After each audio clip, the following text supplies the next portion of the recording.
The year was 1872. On the edge of Arizona territory, a dry spit of land south of Painted Rock, where the wind never stopped and the soil cracked like old skin. Luke Carver had lived alone on that broken ranch for nearly 5 years.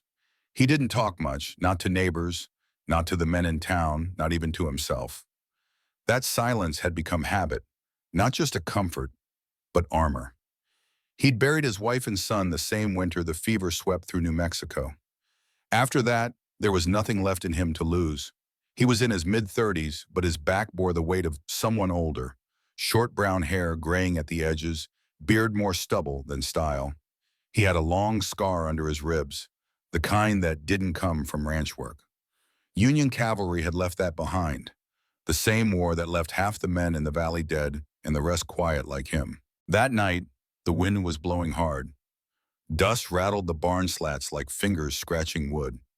Luke was fixing a latch on the pink gate. One of the horses had kicked it loose again, when he heard something shift in the dark. It wasn't the usual kind of noise, not hoof, not raccoon, not rat. It was heavier, slower, like someone trying not to be heard. He walked to the barn with his lantern lit, for holstered but unclipped. Inside smelled like sweat, manure, and dust, the usual. He moved past the stalls, the horses shifting nervously.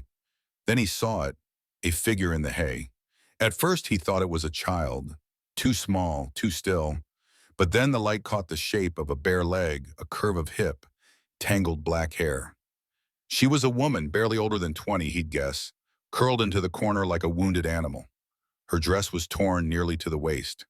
Deerskin, Apache make. Her shoulder was exposed, dirt-caked and bruised. The front of her dress was gashed across the chest, gaping enough to show the swell of one breast and the deep line of her cleavage. Blood had dried into the fabric at her ribs.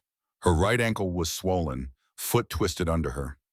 Her skin was dark with sun and dirt, but beneath that was something soft, feminine, and deeply hurt.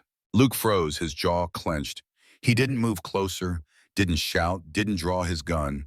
He just stood there, breathing quietly, weighing the moment. He'd seen women like her before, not in this exact way, not bleeding in his barn, but in the war, in camps, on the run. He knew what fear looked like. He knew what happened when scared people were cornered. She hadn't noticed him yet, or maybe she had, but couldn't move. Luke slowly lowered the lantern, setting it on the dirt. Then he turned and left the barn without saying a word. The next morning he rose before the sun, same as always. He cooked black coffee thick enough to chew, fed the horses, then walked back to the barn with a tin cup of honor. She was still there, eyes closed, face turned into the hay. But she'd moved slightly, one arm now wrapped across her chest like she was trying to hold herself together. Her breathing was short, lips dry, chest rising fast like she was running in her sleep. Luke approached slowly, no sudden steps, no loud voice. He knelt just out of reach and set the tin down on a plank beside her head. She opened her eyes the moment he did, big, dark, alert. They locked eyes. Hers were scared, yes, but more than that, they were hard, not broken, not begging, watching, judging. Luke didn't flinch. "Ain't gonna turn you in," he said. His voice was hoarse from disuse, quiet, flat. "Water's clean, you need it." She didn't reach for it, just stared. He stood, walked out, and let her be. That night, she was gone from the barn. For a second, Luke thought she'd limped off into the desert and bled out somewhere. He cursed under his breath, checked the ground for tracks. Then he saw her near the creek. She was kneeling in the shallow water, naked from the waist up, washing herself. Her ribs were thin but strong. Her back was scratched from crawling through brush. Her hair was soaked, hanging like rope down her spine. When she turned slightly, Luke saw the curve of her chest, full, marked by bruises, the kind left by rough hands. She saw him and didn't move, didn't cover up, just met his gaze with steady, tired defiance. Luke didn't stare. He didn't look away either. He just nodded, turned, and walked back to the house. She could have his damn creak. Later that evening, he heard the door creak. He turned from the stove. There she stood, damp hair, his old shirt on her, big frayed sleeves rolled, hanging low on her shoulders. The buttons weren't done right. Her dress was bundled in her arms, wet and torn beyond repair. Luke didn't speak, just stepped aside. She walked in, didn't look much, tough girl or stubborn. He poured a second bowl of stew, handed her a spoon, and sat down across the table. They ate in silence. Her eyes never left him. When the bowl was empty, she pushed it forward, folded her hands in her lap, waiting. Luke stood, rummaged through an old trunk, and returned with a quilt. "Floor's better than dirt," he said. "Ain't much, but it's yours for now." She hesitated, just a breath, then took the blanket. She settled near the fireplace, not close enough to reach, but not hiding either. She wrapped the blanket around herself, eyes half closed, body still tense. But she was inside now, dirty, fed. Luke watched her a long moment before blowing out the lamp. He lay in his bed, listening to her breath. She didn't cry, didn't ask for help, didn't say thank you. And he didn't need her to. That night, something shifted. Not trust, not yet, but the silence had changed. The morning came slowly. Pale light filtered in through the warped wood slats of the ranch house, painting faint lines across the dusty floor. The hearth had long gone cold. Luke was already up, same as always, early, mechanical, like a man who didn't sleep so much as wait for the night to end. He moved quietly in the kitchen, boiling coffee over the stove, the sound of the fire crackling low. He didn't look toward the hearth. He knew she was still there. He'd heard her breathing shift around dawn, the kind of slow inhale a person makes when they're awake but pretending not to be. He poured 2 cups, set one on the table, took the other to the window, and stood there watching the yard like it might try something.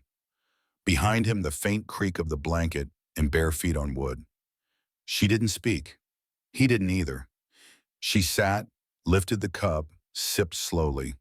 Her hands were smaller than he expected. Fingernails cracked, knuckles scraped. There was a dark bruise along her forearm, now visible under the rolled sleeve of his shirt. Luke finally spoke. "You from around here?" She stared at the steam rising from the cup, then nodded just once.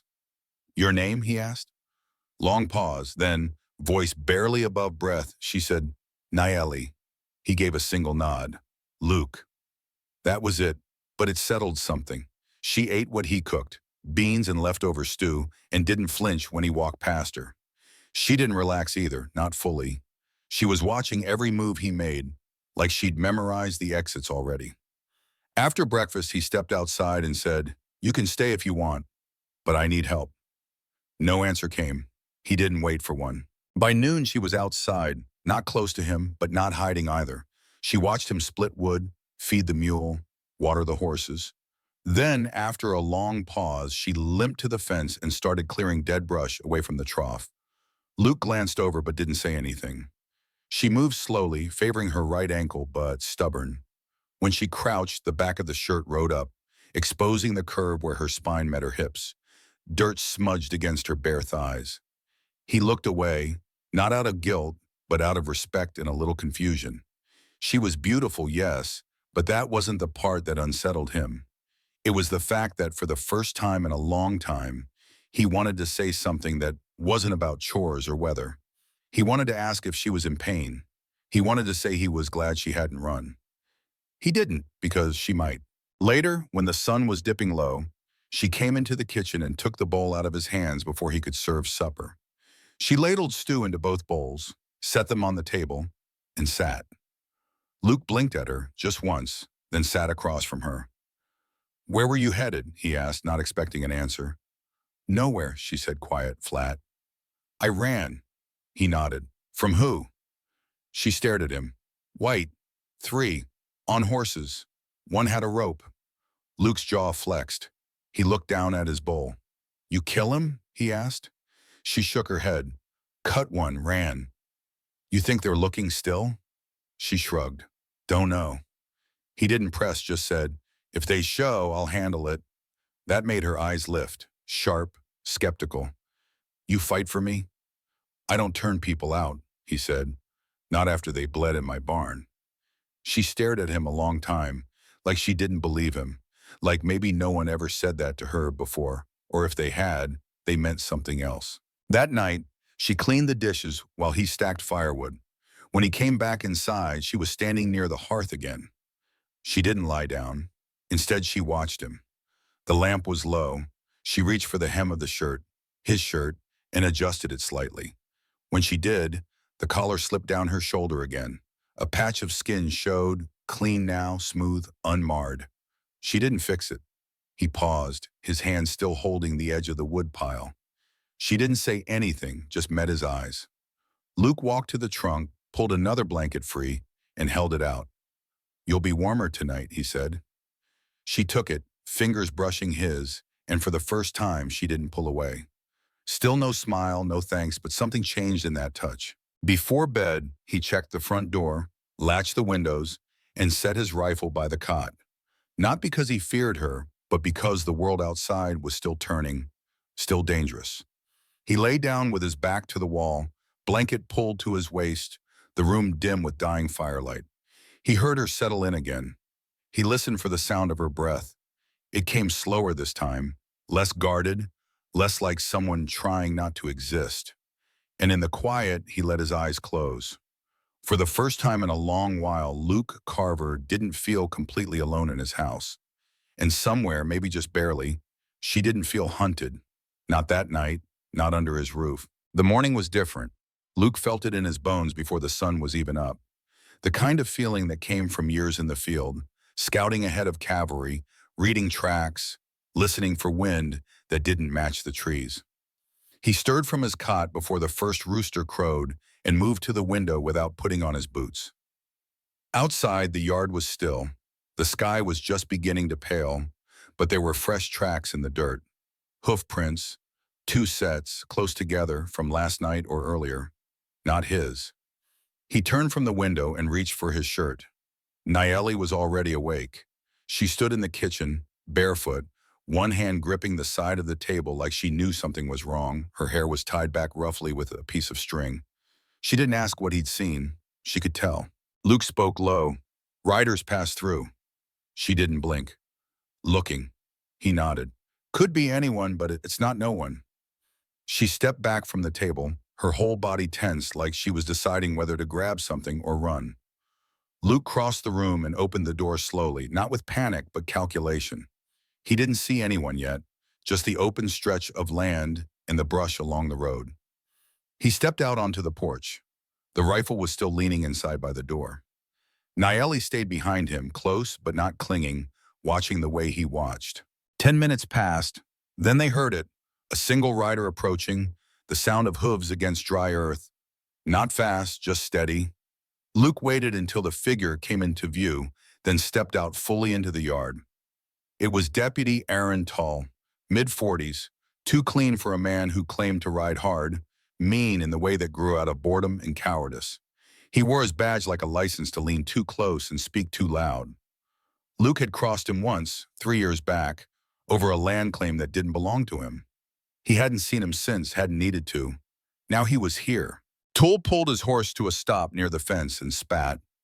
"Didn't expect to see you out here, Carver," he said, tipping his hat in mock greeting. "Heard you gone full ghost." Luke didn't reply, just stood tall. Tull looked toward the house, then back at Luke. "Got word a couple Apaches been seen headed west. One woman, maybe two, one's hurt. Some local boys said they tracked her as far as the gulch. Blood trail led toward your side of the land." Luke didn't move. "I seen coyote tracks, nothing else."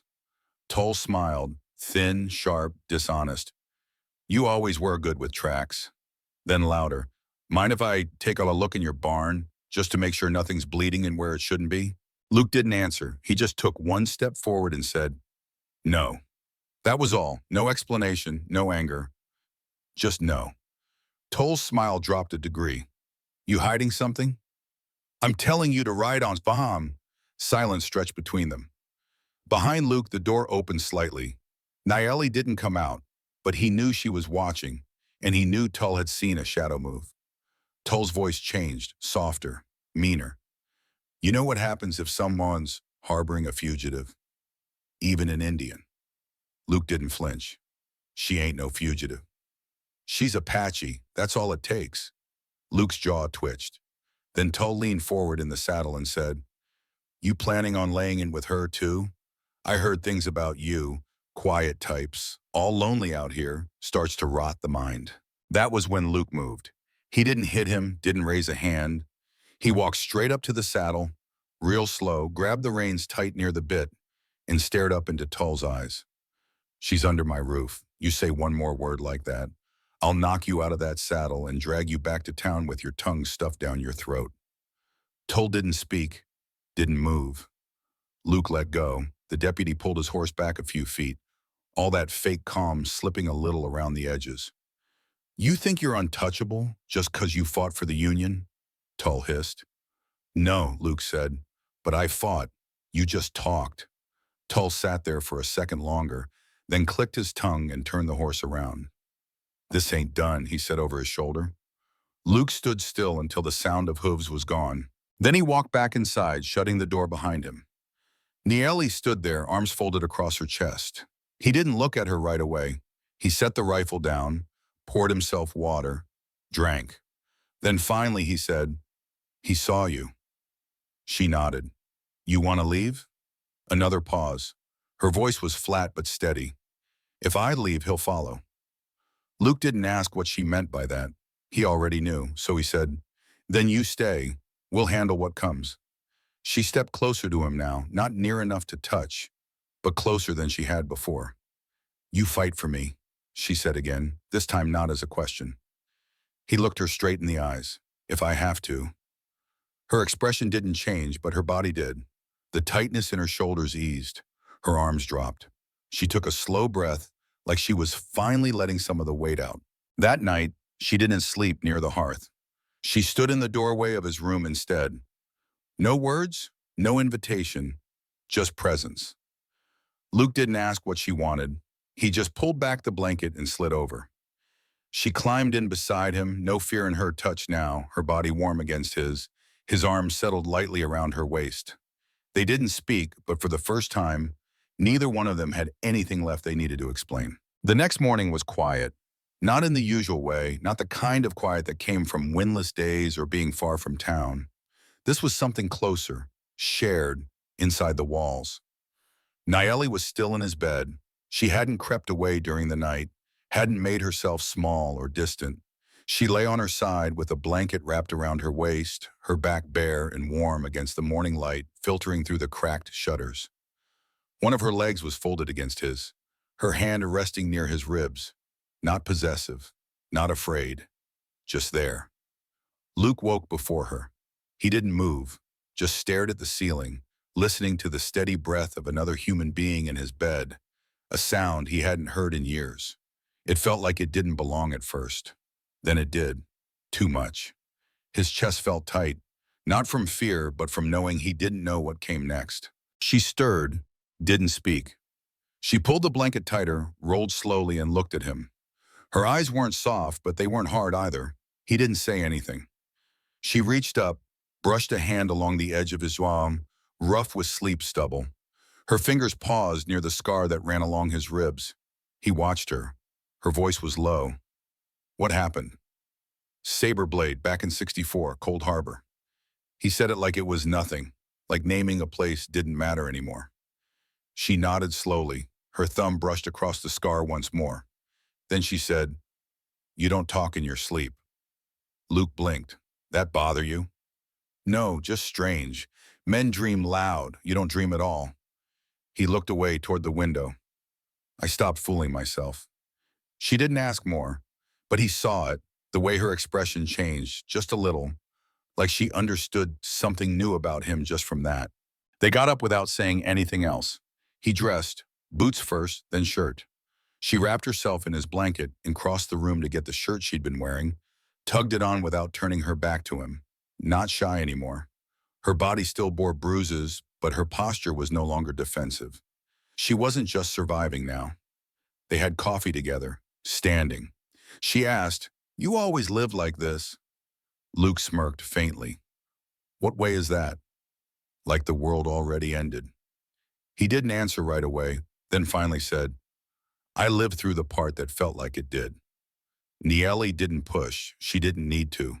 The silence between them had turned into something that said more than talk. She spent that day helping him string wire along the south fence. He didn't ask her to, but when she saw the tools, she just picked one up and followed. She limped still, favoring the ankle, but pushed through it like it didn't matter. They worked side by side in the heat. He showed her how to twist the tension right, how to anchor it with the cedar post. Her hands were strong, clumsy but determined. At one point, the wire snapped loose, whipped her hand hard enough to cut skin. She hissed, pulled her hand back. Luke stepped in fast, reached for her wrist. She tried to jerk away, old instinct, but stopped when she saw his face. He held her hand firm and examined the wound. "It's shallow," he said, "but it'll bleed a while." She didn't wince when he cleaned it, just watched him, then said, "You touch gentle. Most men don't." He didn't look up. "I'm not most." "You afraid of me?" That made him glance up. "No," he said without hesitation. "You?" Her eyes held his a long moment. "I was," she admitted. "Now I don't know what I feel." That evening, something shifted again. Luke was working on the porch steps, hammering down a warped board. Nayeli came out with a tin plate, holding a fresh biscuit, half burnt, half shaped, but it was hers. She handed it to him without ceremony. "I tried," she said. He took it, bit, chewed, swallowed. "Best damn biscuit I've had this week." She smirked. "It's Wednesday." He grinned for real then, first time in the whole damn story. That night, they lay in the same bed, no storm outside, no threat, just them. They didn't speak much, but her fingers found his chest, his hand wrapped around her hip. She slid one leg over his, and when their bodies pressed close, there was no hesitation anymore. They kissed, slow, warm, deliberate. She pulled his shirt off. He traced the line of her spine with rough fingertips. Her breasts were soft against his chest, her breath hot against his neck. He asked quietly, "Are you sure?" She looked him straight in the eyes. "Yes." And that night, it wasn't about protection or survival. It was about choice, about her choosing him and him choosing to let someone touch the parts of himself he hadn't let anyone near in years. When it was over, they didn't roll apart. They stayed close still, and both of them slept, not just closed eyes, but real sleep. The wind had changed. It blew harder that morning, hot and dry, carrying dust from the south. Luke noticed it right away in the way the horses shifted uneasily, ears twitching. The sky was clear, but the air held tension, like the land itself knew something was coming. He saddled one of the mares just after breakfast. Nayeli stood in the doorway, shirt hanging loose over her curves, hair still damp from the creek. "You going to town?" she asked. Luke nodded. "Need flour, salt, maybe more bandage wrap. Is it safe?" He paused with one boot in the stirrup. "No, but I'll be back before sundown." She didn't try to stop him, but her eyes followed him until he was gone from sight. Dry Bend was 15 miles east, one street, 2 saloons, and more guns than decency. Luke didn't go there unless he had to, and he never lingered. Most folks knew better than to speak to him, but that didn't stop the stares, especially now, especially after Tull had started whispering things. He kept his head down, got what he needed, and stayed out of trouble. But trouble didn't return the favor. As he stepped out of the store, 2 men crossed the street toward him. He recognized one, Clyde Mercer, big bastard, rode with Tull sometimes when they needed extra muscle. The other was younger, nervous, already twitching near his belt. Clyde spoke first. "Carver." Luke didn't answer. "You still playing a house with that squaw?" Luke didn't stop walking, didn't flinch. The younger one snorted. "Word is she's warming your bed. Thought maybe we'd try our luck next time you're gone." Luke stopped, turned. The street quieted around them. His voice was low, even. "You got 10 seconds to shut your mouth and walk the other way." Clyde smirked. "Or what? You gonna shoot us in the back like you did them Rebs?" Luke's jaw tightened, but he didn't reach for his gun. Instead, he walked right up to Clyde and stared at him like a man looking through someone. "I buried my wife and son before I ever laid a hand on another woman. And if you or anyone else tries to come near my land again, I'll bury you too." Clyde stepped back, spit hitting the dust near Luke's boots. "Careful, Carver. You ain't got no law out there, just dirt. And that dirt's got memory. Luke didn't reply. He turned, mounted up, and rode out.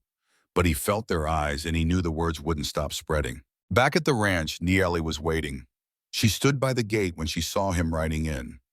Something in her face told him she already knew. He dismounted, handed her the flower. I heard them, she said. Luke looked up. What? Those men talking. From the hill. She pointed to the ridge above the creek. I went up there while you were gone. Luke swallowed. How many? 2. They left when you got close. You should have stayed near the house. I don't stay anymore. That stopped him. She was different now, stronger, more present. She wasn't hiding. She wasn't waiting for permission. She had chosen to stay, but not as something helpless. He respected that, but it didn't make the danger less real. That night, Luke didn't sleep. He sat on the porch with a rifle across his lap, watching the road.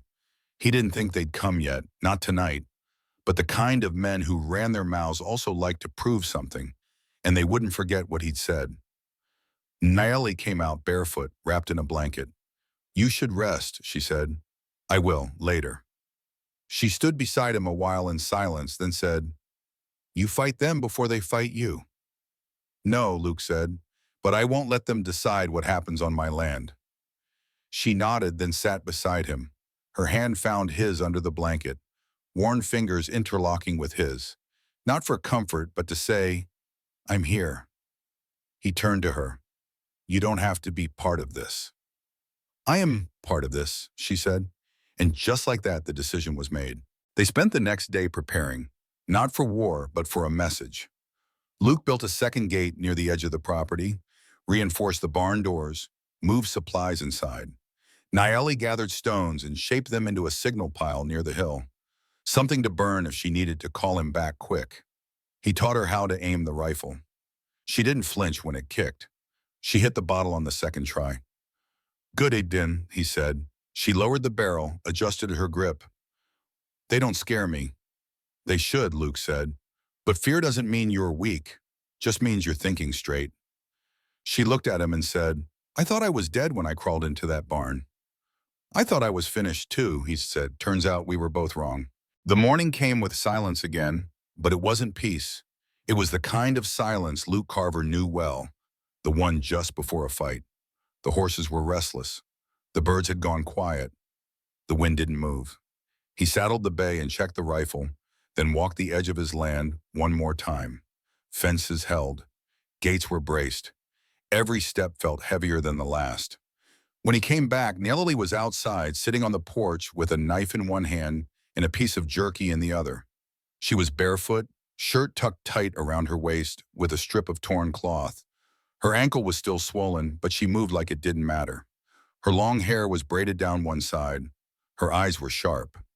They're coming today, she said. Luke didn't ask how she knew.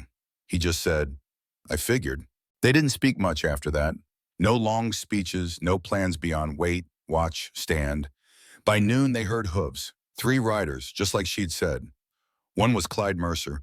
Another was the younger one from Dry Bend, the twitchy one. The third was Aaron Tull, deputy badge pinned to his chest like he thought it gave him more than it did. Luke stood in front of the porch, rifle in hand, but pointed down. Nieli stayed behind him, one hand resting against the side of the house. She didn't hide. She wanted them to see her. The riders stopped just inside the gate, not bothering to dismount. Tull called out, Carver, you got one last chance to turn her over. Luke didn't move. She's under my roof. She's Apache. She's wanted. She's done nothing wrong. Tull's mouth twisted. Doesn't matter. Some things don't need proof. Town don't want her here. I'm not in town. Tull leaned forward. Then we take you both in. You gonna try it? For a moment, no one moved. Then Clyde shifted in the saddle, hand brushing over his holster. Luke raised the rifle. Not aimed, just ready. Don't, he said. Tull's horse shifted. Think you can shoot all 3 of us before we shoot you?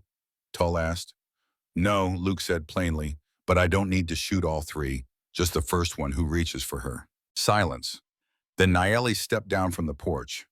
Luke tensed. She walked forward, stopped beside him, and raised her chin. She spoke loud enough to carry. "You want to take me?" she said. "Try." The men blinked. The younger one looked uncertain. She stepped closer still. "I've bled. I've run. I've buried more than you'll ever know. If I fall, I'll take someone with me." Clyde swallowed hard. Luke looked at Tull. "You shoot here," Luke said, "and you'll have to explain to a judge why a badge turned into a noose." "You think the law cares about her?" Tull barked. Luke nodded. "No, that's why I care." Tullshall looked around. For the first time, he realized he wasn't the one holding the tension. Luke wasn't backing down. Nieli wasn't either. The younger man finally broke. "This ain't worth it," he muttered. Tull glared. Clyde shifted again but said nothing, and slowly, one by one, they turned their horses. Without another word, they rode off. Luke and Nieli stood there until the dust settled. Neither of them breathed for a long moment. Then Luke said, "They'll be back, or worse will." Nieli nodded. "I know, but now they know we won't run." She turned to him. "You didn't do that for justice." "No, I did it for you." He nodded and she stepped into him, arms sliding around his waist, head against his chest. His hands came up, holding her there. They didn't kiss. Not yet. They just held on. That night, they didn't light a lamp. They sat close in the dark beside the fire, their knees touching, her legs folded under her, his hand resting on hers. The warmth between them was no longer cautious. It was real, claimed. Luke spoke first. "You still want to leave one day?" She looked at him. "No, not anymore." He didn't ask why, because he knew, because she was already home. The summer heat settled in like it planned to stay. The wind returned, but softer now, brushing over the land in quiet waves. The ranch stood silent but strong, patched fences, freshly mended barn door, creek still running low but steady. For the first time in a long while, nothing felt urgent. A full week passed without riders, no strangers, no whispers, just work and breath in days that stretched long like they were meant to. Luke carved new fence posts in the shade of the porch. Nieli washed linens by the creek, humming sometimes. Not a song he recognized, but it was soft and alive. Her ankle had healed enough that she no longer limped, though she still favored it after a full day's work. She didn't complain. She never had. Each morning, Luke made 2 cups of coffee. Each night, she lit the fire. They didn't talk much about what came next. They didn't need to.